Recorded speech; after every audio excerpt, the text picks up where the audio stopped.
Yumemiru dan Shiwa, Genjitsu Shugeisha atau The Dreaming Boys is Realist adalah anime yang menceritakan tentang remaja SMA bernama Wataru Sajo yang sangat menyukai teman sekelasnya bernama Aika Natsukawa.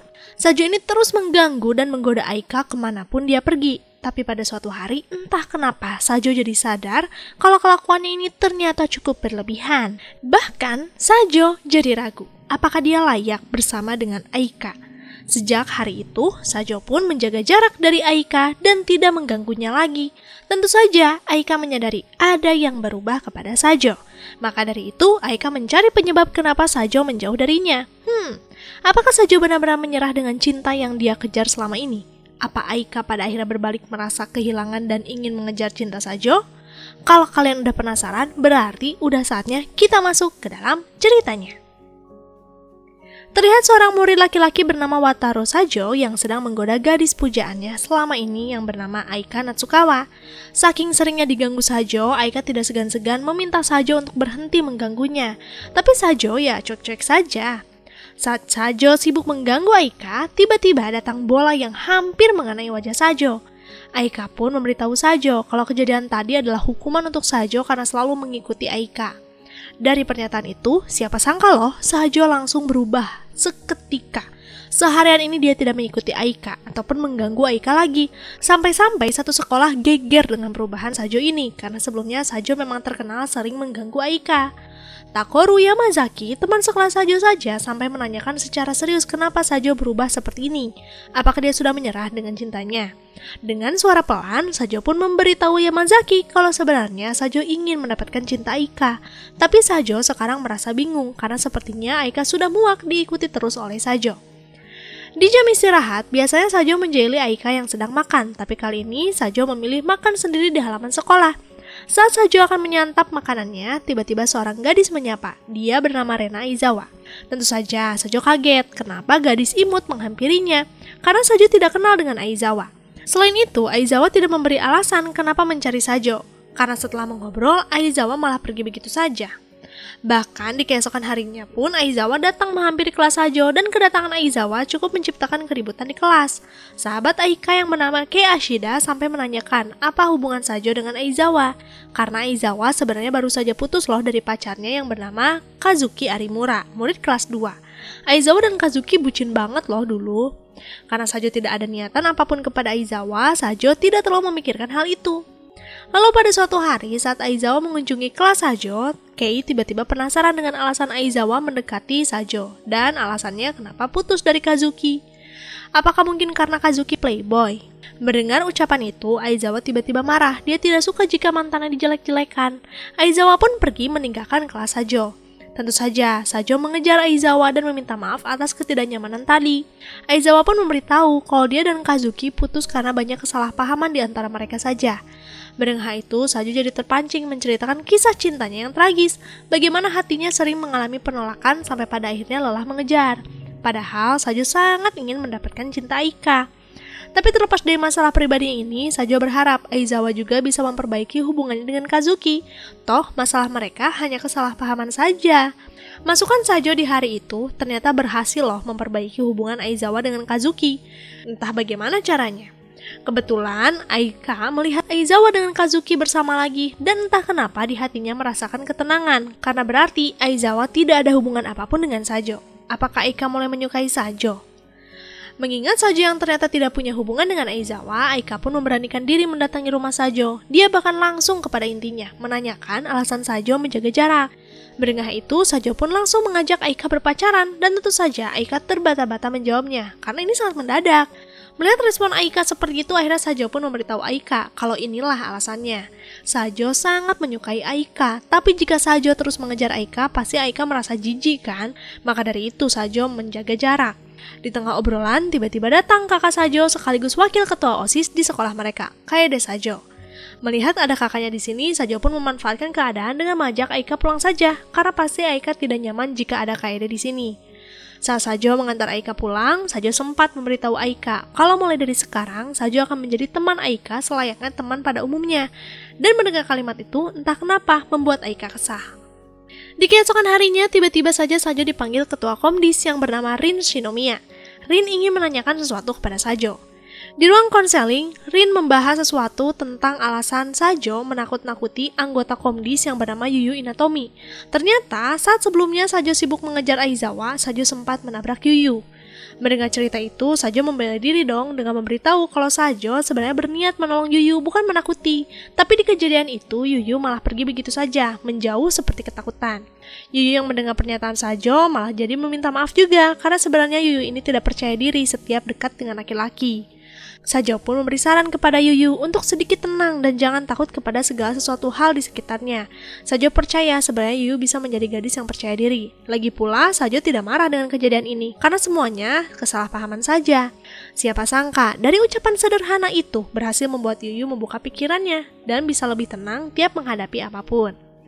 Lalu di sini, sejak Sajo berhenti mengejar Aika, ternyata Aika jadi punya ruang mengobrol dengan teman sekelasnya. Bahkan mereka meminta untuk diajak ke rumah Aika, demi bisa bertemu dengan adik Aika yang imut.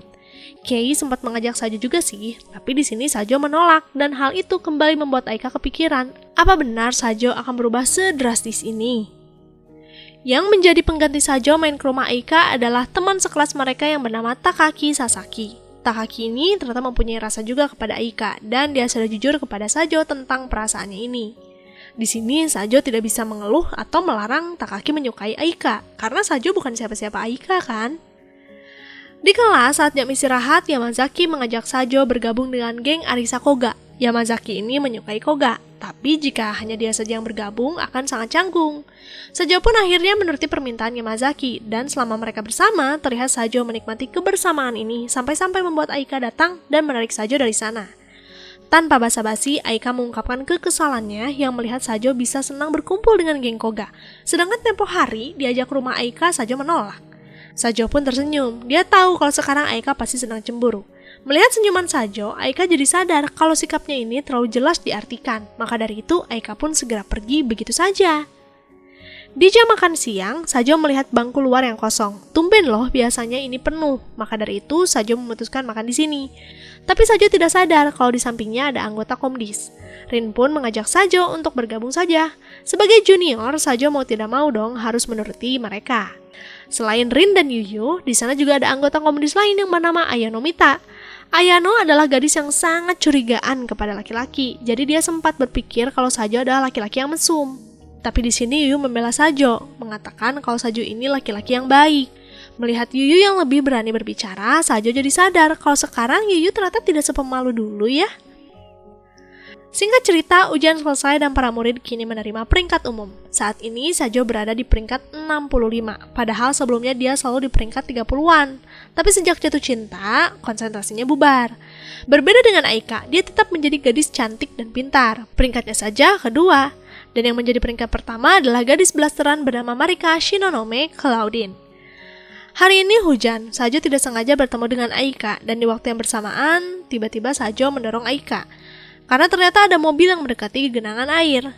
Alhasil baju Sajo jadi basah kuyup, maka dari itu di kelas Aika memberikan sapu tangan kepada Sajo agar mudah mengeringkan rambut. Ini adalah bentuk terima kasih.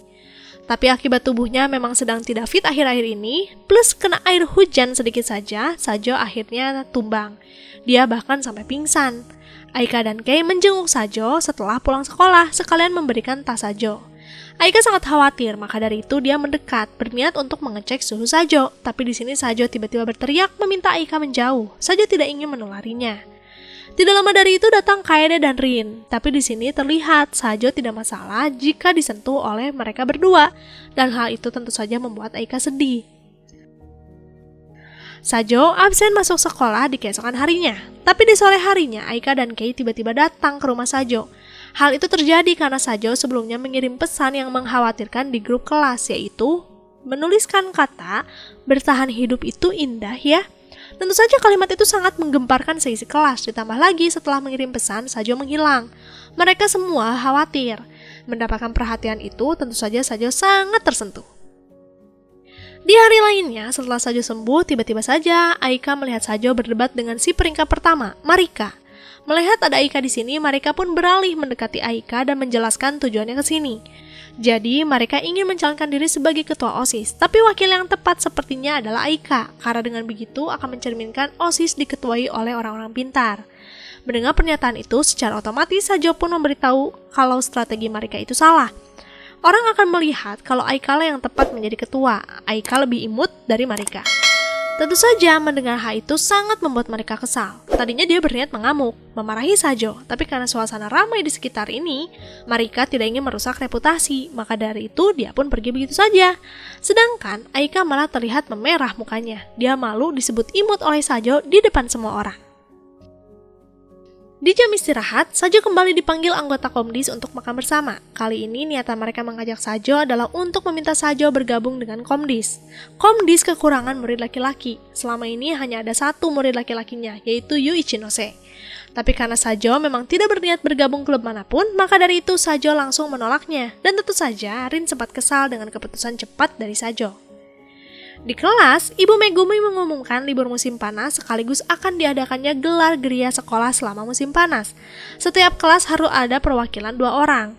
Tapi karena tidak ada yang mau mendaftarkan diri, Ibu Megumi meminta murid yang tidak sibuk ekskul untuk ke depan. Dan dari pengundian, menunjukkan hasilnya Aika dan Hiroto Tabata yang harus mewakili kelas ini. Sempat sih Hiroto mengeluh karena dia ada jadwal les. Mengetahui kalau perwakilan perempuannya Aika, Takaki pun menawarkan diri kepada Hiroto untuk bertukar. Takaki belum terlalu sibuk dengan ekskul bola, murid kelas 1 tidak ikut turnamen. Selain itu, ini kesempatan yang baik kan mendekati Aika? Mengingat Takaki dan Aika yang akan sering bersama nanti di liburan musim panas, ternyata berhasil membuat Sajo overthinking loh. Karena memasuki libur musim panas, Sajo kerja paruh waktu di salah satu toko buku bekas, dan saat dia sibuk merapikan buku, Sajo mendengar keributan di luar. Ketika dicek, ternyata ada seorang anak laki-laki bernama Sasaki Kota yang sedang diganggu remaja iseng. Tentu saja, Sajo mendatangi mereka dan segera menyelamatkan anak ini. Karena Sasaki tahu nomor telepon rumahnya, akhirnya Sajo menelpon seseorang untuk menjemput Sasaki. Takutnya di jalan dia dijahili lagi. Setelah menunggu beberapa saat, akhirnya datang seorang gadis yang sangat cantik. Dia adalah kakak dari Sasaki, Fuka Sasaki. Di sini, Fuka sangat berterima kasih kepada Sajo karena sudah menyelamatkan adiknya. Melihat Fuka, Sajo menebak kalau Fuka ini pasti mahasiswi. Terlihat dari pakaian dan bagaimana dia bersikap, sangat matang dan dewasa. Selain itu, parasnya ini sangat cantik maksimal. Sejak kejadian di hari itu, Fuka jadi sering datang ke toko buku. Kebetulan Fuka memang langganan sih di tempat ini. Bahkan Fuka memberikan hadiah untuk Sajo karena sudah menyelamatkan adiknya, walaupun hadiahnya sarung tangan dengan motif lucu. Hari ini Fuka mengajak Sajo ke pantai karena sebelumnya Sajo penasaran dengan gelang Fuka. Gelang Fuka ini dibuat di toko kerajinan dekat pantai, itulah kenapa mereka sekarang ada di sini. Selain itu, Sajo sebenarnya ingin memberikan hadiah ulang tahun untuk Aika. Sebentar lagi kan dia ulang tahun. Saat Sajo sibuk memilih pernak-pernik, Sajo teralihkan dengan foto di dinding yang terlihat seperti Fuka. Sajo sempat mengira itu adik Fuka, tapi setelah ditanyakan, ternyata itu Fuka dengan ayahnya yang beberapa waktu lalu datang ke sini. Tentu saja, mendengar hal itu Sajo terkejut, karena berarti Fuka bukan mahasiswi, melainkan murid SMP. Badannya saja yang bongsor. Sedangkan di pesisir pantai dekat toko kerajinan, terlihat ternyata ada Aika, Kei, dan adik Aika yaitu Airi yang sedang main di pantai. Mereka bermain juga di pantai yang sama. Sempat sih Kei mengajak Aika ke toko kerajinan yang sama. Tapi saat mereka masuk ke toko, untungnya Sajo dan Fuka sudah tidak ada di sana. Wah, kalau bertemu pasti akan menciptakan kesalahpahaman yang luar biasa kan? Karena liburan musim panas akan selesai, Sajo menanyakan kepada pemilik toko siapa pengganti Sajo nanti. Pemilik toko pun memberitahu kalau sudah ada yang melamar bekerja paruh waktu di sini. Dan tidak lama dari itu datang seorang gadis yang Sajo kenal. Karena dia adalah teman sekelas Sajo, bernama Mina Ichinose. Di kelas saja, Mina ini sangat pendiam. Bisa dikatakan dia tidak mempunyai teman. Sajo jadi ragu, apakah bisa nih Mina mengerjakan tugas, dan ternyata keraguan Sajo ini memang masuk akal. Terlihat dari kinerjanya hari ini, Mina banyak gugupnya, menjawab pertanyaan saja sulit. Mina bisa diterima di tempat ini karena ternyata Mina sering datang, itulah kenapa Mina sangat mudah diterima. Di jam istirahat, Sajo pun memberi saran kepada Mina untuk lebih berani lagi selama bekerja. Sikap Mina ini tidak akan bisa membuat semua tugasnya selesai dengan baik. Malah, di sini Sajo langsung meminta Mina mengundurkan diri saja, jika benar-benar tidak bisa bersikap selayaknya pelayan toko. Sajo sempat takut sih Mina akan kecewa dan tidak akan masuk kerja lagi. Tapi siapa sangka di keesokan harinya Mina tetap masuk kerja. Bahkan dia mau melayani pelanggan walaupun masih terbata-bata. Ini adalah sebuah kemajuan yang lebih baik dari sebelumnya. Melihat tingkat Mina yang besar membuat Sajo penasaran kok Mina sangat bersikeras bertahan di tempat ini. Maka dari itu dengan pelan-pelan Sajo menanyakan alasan Mina bisa berubah lebih baik seperti sekarang. Wajah Mina pun tiba-tiba berubah sedih. Dia menceritakan apa alasan utamanya tetap bekerja di sini. Jadi, Mina sebenarnya tidak terlalu butuh uang. Mina hanya ingin mengalihkan pikirannya dari kakaknya. Terungkap, kakaknya ini adalah anggota Komdis, yaitu Yu Ichinose. Beberapa hari sebelumnya, Mina mengetahui Yu mempunyai pacar, dan sejak saat itu, waktu Yu bersama Mina jadi tersita. Selain itu, Mina melihat kakaknya berciuman dengan pacarnya. Memang itu salah Mina, karena masuk kamar tidak mengetok pintu. Mendengar penjelasan itu, saja menyimpulkan kalau Mina bekerja untuk mengalihkan pikirannya dari kejadian memergoki Yu. Selain itu, Mina pasti merasa kesepian karena Yu kan sering bersama pacarnya. Di hari lainnya, setelah jam bekerja selesai, Sajo malah bertemu dengan Yu. Kedatangan Yu ke sini adalah untuk membujuk Mina berhenti bekerja. Yu khawatir Mina memaksakan diri karena dari karakter Mina sangat pemalu. Karena ini obrolan yang sangat panjang, Sajo pun mengajak Yu mengobrol di tempat lain. Yu juga memanggil pacarnya yaitu Yuri Hanaoka untuk bergabung karena ternyata Yuri ikut merasa bersalah kepada Mina. Di sini Yuri juga memberi saran kepada Mina untuk jangan memaksakan diri. Bagi Yuri, kerja paruh waktu terlalu dini untuk Mina. Di sini Mina hanya terdiam sih, dia bingung harus mengatakan apa. Sajo yang melihat keadaan ini akhirnya turun tangan membela Mina dengan memberitahu Yu dan Yuri kalau Mina bekerja tidak hanya untuk menyibukkan diri, melainkan untuk membuat dirinya mandiri. Terbukti dari bagaimana Mina bekerja keras merubah karakternya yang pendiam, dan sekarang sudah lebih baik. Mungkin Yu dan Yuri belum melihat bagaimana Mina bekerja, jadi wajar berpikir seperti itu. Setelah proses diskusi yang panjang, akhirnya Yu dan Yuri pun pulang. Di sini Mina berterima kasih kepada Sajo karena sudah membelanya, dan tentu saja Mina sampai terharu. Lalu di sini, Sajo disuruh kakaknya untuk membantu tim Komdis di acara gelar geria sekolah. Tim Komdis biasanya dibantu OSIS, tapi kali ini sangat sulit karena OSIS dan murid perwakilan kelas disibukkan untuk memandu murid SMP yang berkunjung. Sedangkan Komdis menyiapkan logistik dan keperluan lainnya. Karena ini permintaan langsung dari kakaknya mau tidak mau kan, Sajo menurutinya. Aika yang sudah lama tidak bertemu dengan Sajo karena liburan musim panas sempat terkejut melihat Sajo ternyata ada di sekolah juga. Dia kan tidak ikut nih kegiatan gelar geria di sekolah. Aika jadi teringat bagaimana awal mula mereka berjumpa. Semua itu terjadi ketika di SMP. Aika pernah menolong Sajo dan dari kejadian itu Sajo terus mengikuti Aika. Saking ngefansnya kepada Aika, Sajo masuk ke SMA yang sama juga. Aika jadi rindu masa-masa itu, maka dari itu Aika memberanikan diri menghampiri Sajo. Tapi karena Sajo cepat jalannya, Aika sempat kesulitan menemukan Sajo. Setelah mulai pelarian ke sana kemari, akhirnya mereka bertemu walaupun ada sedikit kecelakaan. Di sini Aika sedikit malu-malu menanyakan kabar Sajo, karena sudah lama kan mereka tidak bertemu. Di tengah obrolan, Kei tiba-tiba datang dan akhirnya mereka bertiga pun berbincang. Mereka saling bertukar cerita bagaimana mereka menghabiskan waktu di musim panas. Dan Aika pun mempunyai ide untuk pergi bermain bertiga. Tentu saja Sajo sangat senang. Tumben kan Aika mengajak main bersama. Gelar geria sekolah dimulai, Aika dan Takaki menjadi pemandu untuk 4 murid SMP, dan ternyata salah satu anggotanya ada Fuka. Tentu saja di kegiatan seperti ini, Fuka dan Sajo tidak sengaja bertemu di sela-sela kegiatan. Di sini tentu saja Aika terkejut melihat kedekatan Sajo dan Fuka. Ditambah teman-teman Fuka menanyakan kepada Fuka, apakah ini Sajo yang selalu diceritakan? Tentu saja, baik Sajo dan Aika jadi panik. Apa yang selama ini Fuka ceritakan kepada teman-temannya? Di hari lainnya, sesuai janji, Sajo dan Kei akan bermain bersama. Tapi karena Aika harus menjaga adiknya, mereka pun memutuskan main di rumah Aika saja. Selama mereka bersama, Sajo lebih sering bermain dengan Airi. Tumben loh, Airi mau berlama-lama dengan orang asing. Biasanya dia tidak nyaman dengan orang baru. Setelah bermain cukup lama, kini saatnya untuk pulang. Aika mengantarkan Sajo dan Kei pulang, tapi di sini Kei memutuskan untuk berpisah. Alasannya sih ada urusan lain. Padahal dia ingin memberikan ruang untuk Sajo dan Aika berduaan. Sepanjang jalan, Aika kembali mengenang masa-masa SMP dulu, bagaimana pertama kali mereka bertemu. Di sini Sajo langsung meminta maaf kepada Aika karena ternyata tingkahnya selama ini mungkin sangat mengganggu Aika. Mendengar ucapan itu, Aika pun memberitahu Sajo kalau kehadiran Sajo selama ini sebenarnya tidak mengganggu, malah berkat tingkah iseng Sajo, Aika bisa merasakan masa-masa sekolah yang menyenangkan dari SMP sampai SMA. Bahkan bagi Aika, Sajo adalah tempat bersandarnya selama ini. Sikap Sajo yang menjauh sangat membuat Aika menderita, walaupun Aika dikelilingi teman baru, tapi tidak ada Sajo membuat suasana menjadi ada yang kurang. Sajo tentu saja sangat terkejut mendengar ucapan itu. Saat Sajo mencerna apa yang sudah dia dengar, tiba-tiba muncul kembang api di belakang mereka. Kebetulan hari ini sedang ada festival kembang api. Aika pada saat itu otomatis memeluk Sajo, karena ternyata Aika takut dengan suara keras. Setelah kembang api selesai, mereka pun berjalan pulang. Sempat ada keheningan di antara mereka. Tapi di sini Aika tidak akan menahan perasaannya lagi. Dia memberanikan diri menggenggam tangan Sajo, dan tentu saja Sajo membalasnya. Liburan sudah selesai, mereka memasuki semester baru. Kali ini Aika dan Sajo datang ke sekolah bersama. Bahkan di sini Aika sampai berani merapikan dasi Sajo loh. Mulai dari sekarang, kehidupan SMA Sajo dan Aika semakin berwarna. Nah, itulah hikmahnya guys, jangan terlalu jual mahal. Giliran dijauhi baru kerasa deh kehilangannya. Untung Sajo masih mau sama Aika. Gimana kalau Sajo kepincut Fuka atau gadis lainnya? Bisa beda ceritanya.